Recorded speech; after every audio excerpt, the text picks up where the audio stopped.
Here's a true story about a young lad named John. Just a local farm boy, but there was something special about the lad. A glint in his eye, a fire in his belly, a spring in his step. And one day, he went for a walk. Now this walk began when his father died. The year was 1819, and he was just 14 years old. Bereavement counselling. Well, these were the days when young boys were sent into the fields. The mills, the mines, tough times. But young John was smart enough to be lucky. His father's farm, where he was born and raised, was sold, and the proceeds used to open a grocer's. Big responsibility for the wee lad.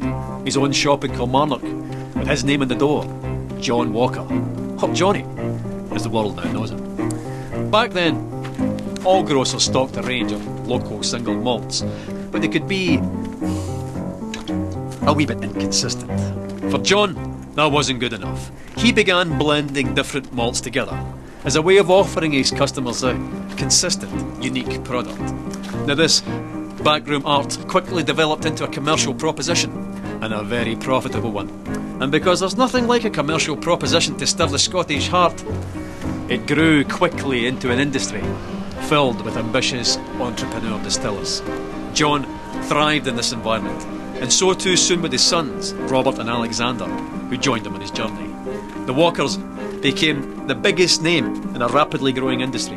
They were unstoppable. In one bold bit of 19th century corporate raiding, they bought the famed distillery at Cardew, lock, stock and ensuring their supply of this silky single malt, and guaranteeing, more importantly, that none of the other big blenders could get their hands on it. But young Alexander wasn't content with being Scotland's biggest blender. Not ambitious enough for him, no. He convinced the ship's captains of Glasgow to act as agents for him, and drove the whisky bearing his father's name across the globe. By 1860, he had developed the square bottle. Now, with a label at an angle of precisely 24 degrees.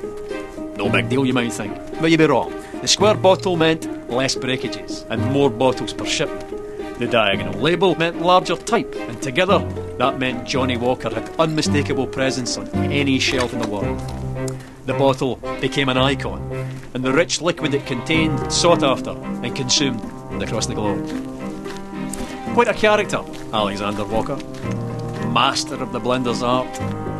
Ambitious, uncompromising, Mr. Walker. It was John's grandsons, George and Alexander II's turn to join him on his journey. They led the brand into the 20th century. By 1909, they had developed the iconic red label and black label, and persuaded Tom Brown, the best young illustrator of the day, to sketch a striding man in a napkin during a business lunch. In the stroke of a pen, the Victorian grocer was transformed into an Edwardian dandy. By 1920, Jhonny's walk had taken him through 120 countries, and he continued walking through the brand's advertising over the next 50 years, into the fabric of global culture, deep into the dark hearts of several wars, to the pleasure palaces of the aristocracy, immortalised by screen legends, celebrated by filmmakers, singers, songwriters, novelists, shoulder to shoulder with the great sportsmen of the age, winning countless international awards for quality, and even being awarded the Royal Warrant by King George V. No going back after that. Not that going back would even have occurred to Jhonny or any of his family. By the end of the 20th century, the familiar red label and black label were joined by the green label, the gold label, and the grandest of them all, Jhonny Walker Blue Label. By the beginning of the 21st century, Jhonny Walker wasn't just the world's biggest whisky brand, but an international symbol of progress. The brand's keep walking mantra, adopted by pro-democracy protesters and parliamentary speechwriters. What would the farm-born Victorian grocer have thought of all of this? He'd have loved it.